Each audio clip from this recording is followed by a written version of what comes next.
Muito bem, senhores. Na aula de hoje, vou tratar aqui acerca de uma revisão na parte de transferência de calor. Essa revisão, ela vai servir tanto para os cursos, né? As disciplinas de refrigeração, termodinâmica, entre outras, assim como também as de instrumentação, tá? Quando tratando as disciplinas, ao conteúdo que a gente traz a respeito de termometria, certo? De instrumentos de temperatura. Então, para a gente trazer esses conceitos de instrumentos de temperatura, eu gosto sempre de vir com uma pequena revisão, para se situar, certo? Para alguns colegas aí que estejam precisando relembrar, certo? E vamos em frente. Então, o objetivo geral dessa aula, né, é capacitá-los a analisar e interpretar fenômenos físicos relacionados à temperatura, calor, princípios e processos de transmissão de calor. Né? Claro, tudo dentro das possibilidades aqui de uma aula, certo? Dentro também do conteúdo mais voltado para o ensino médio, né? O curso técnico, certo? Um conteúdo um pouco mais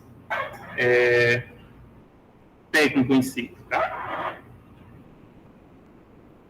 Dentro desses conteúdos, nós vamos falar de condução térmica, fluxo de calor, lei da condução térmica, lei de Fourier, coeficiente de condutibilidade térmica, convecção térmica, relação entre densidade e calor, correntes de convecção, transferência de calor por convecção de uma placa e radiação térmica, né? Mas, basicamente, a transferência de calor se dá de três formas, né? Condução, convecção e radiação, certo? Então, em todo lugar da natureza vai ter um desses três, se não os três, certo? Então, é uma lei irrefutável na natureza, certo? A transferência de calor. Como sempre, a gente utiliza uma bibliografia, e a bibliografia principal vem do curso de formação de operadores de refinaria, voltada à física aplicada, ainda no conceito de termometria, calorimetria e transferência de calor, da Petrobras. Tá? Então, estamos utilizando essa apostila para as nossas aulas. Então, como introdução, né? A transmissão do calor pode ocorrer de três formas distintas: convecção, condução e radiação. A condução de calor é um processo que necessita da presença do meio material e, portanto, não ocorre no vácuo. Já a convecção térmica é o processo de transmissão de calor de um local para o outro por meio de deslocamento de matéria, certo? Importante. E radiação térmica é um processo de transmissão de calor por meio de ondas eletromagnéticas, predominando entre elas as radiações infravermelhas, né? No entanto, por isso, né, a irradiação térmica é um processo que se dá também no vácuo. Se não se desse, a gente não recebia a luz do Sol, certo? Então, temos aí como é que eu posso dizer? A definição básica dos três processos de transmissão de calor. Então, mais especificamente para a condução térmica, né, a condução é o processo pelo qual o calor se transmite ao longo do meio material, como efeito de transmissão das vibrações entre as moléculas. Né? Então, tem a ver com a energia cinética intermolecular, certo? Ou seja, tem a ver com as vibrações intermoleculares, né? Certo? O aumento da vibração com a absorção do calor externo. Né? Então, há um aumento da energia de movimento, pelo princípio da vibração, certo? Há um aumento da energia cinética, de translação, há a energia também de rotação, mas é bem menor, certo? Do próprio spin. Mas, geralmente, está mais vinculado, a vibração está mais vinculada à energia cinética de translação intermolecular.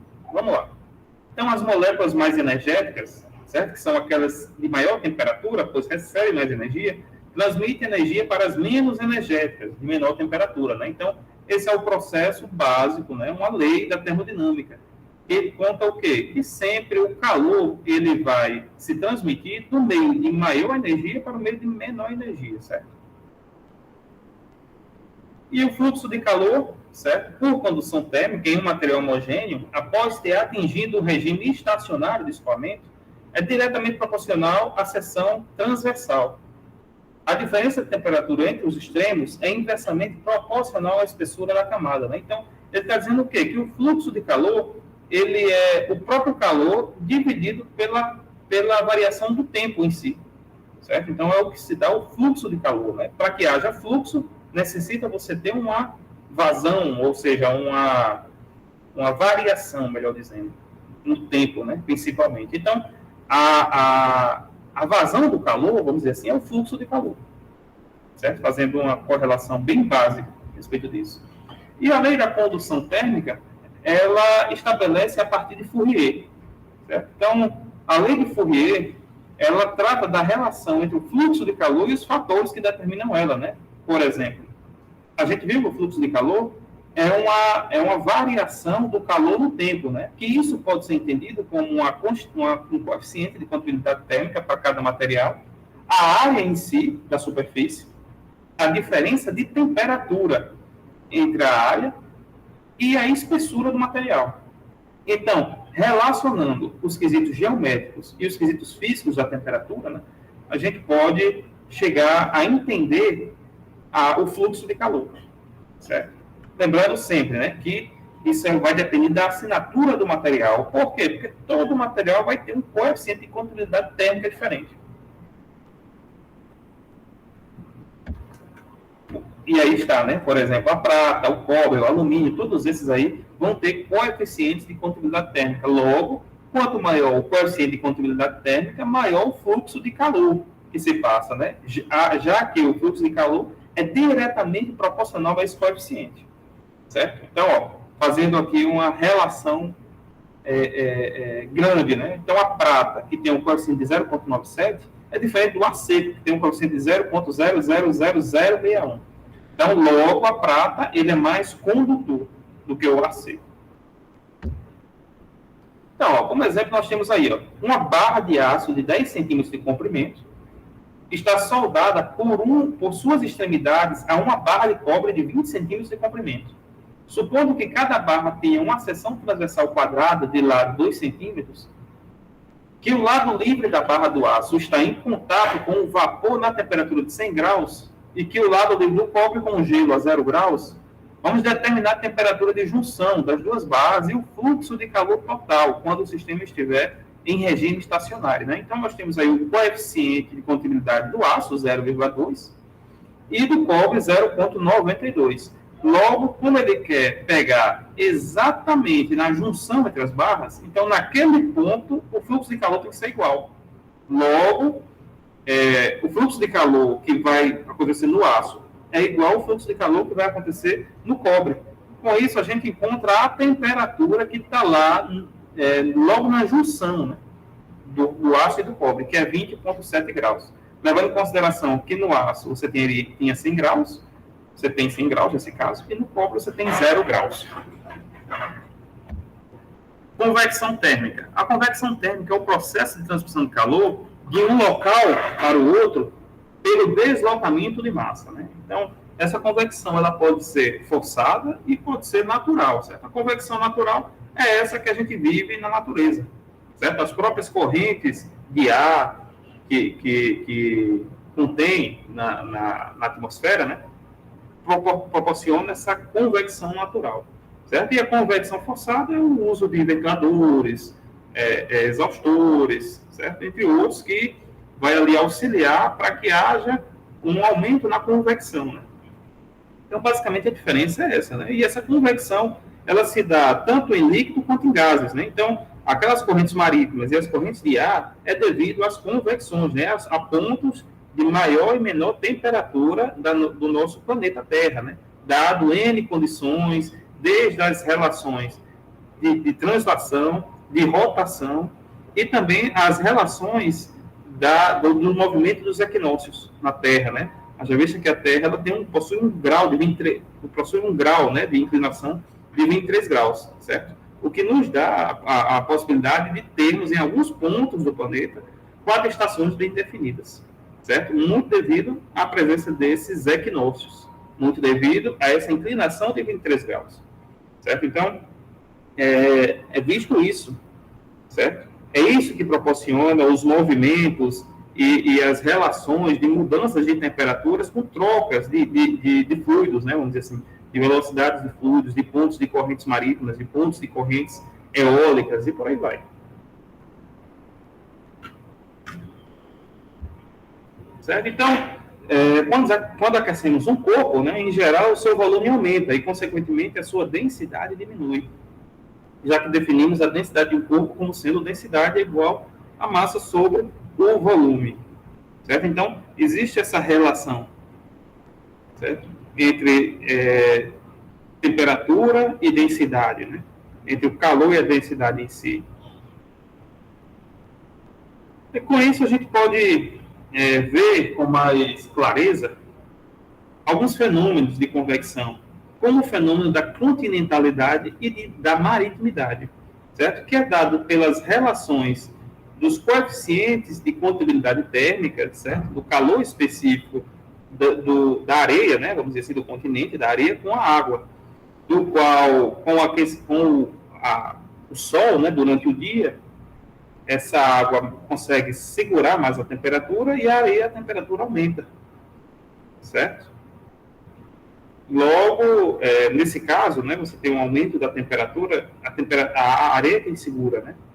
Logo, quando está de manhã, o vento ele sai do mar para o continente, né? E à noite, que a areia está mais quente, né, devido à incidência maior de calor, né, é absorvido, esse vento sai do continente para o mar. Por isso que os jangadeiros, né, do litoral pescam à noite, porque justamente ele aproveita desse vento do continente, né, para poder adentrar mar adentro, certo? E retorna durante o dia, aproveitando também o fluxo dos ventos, certo?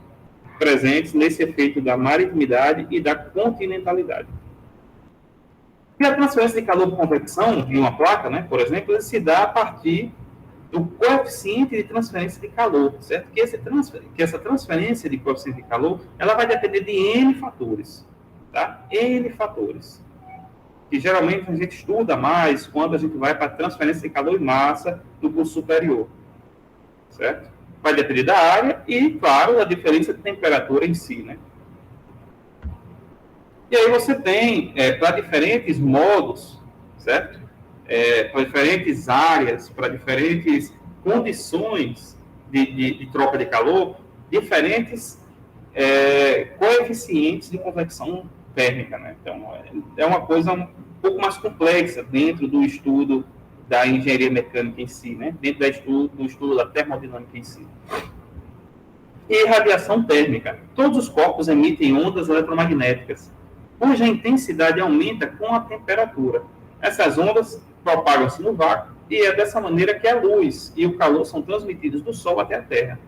Entre as ondas eletromagnéticas, as principais responsáveis pela transmissão do calor são as ondas infravermelhas. A irradiação térmica é um processo de transmissão de calor por meio de ondas eletromagnéticas, predominando entre elas as radiações infravermelhas. Certo? Lembrando que a radiação térmica ela ocorre em todo o corpo irradia calor, né? Todo o corpo, nós irradiamos calor, certo? O computador irradia calor, a parede irradia calor e por aí vai, certo? Então, todos nós somos capacitores, vamos dizer assim, ou seja, nós absorvemos energias e emanamos energia a depender do nosso ambiente, certo? Naturalmente, se o ambiente estiver mais quente que a temperatura do nosso corpo, 36,5 graus, né, em média, a gente recebe o calor do ambiente. Caso não, a gente emana esse calor, né? Então, vai dentro da lei zero termodinâmica. Então, é muito comum, por exemplo, em fornos, em panelas, né? Quando a gente se aproxima a mão sem tocar, a gente sentir aquele calor. Aquilo é um tipo de radiação térmica, certo? E é isso. Até a próxima aula.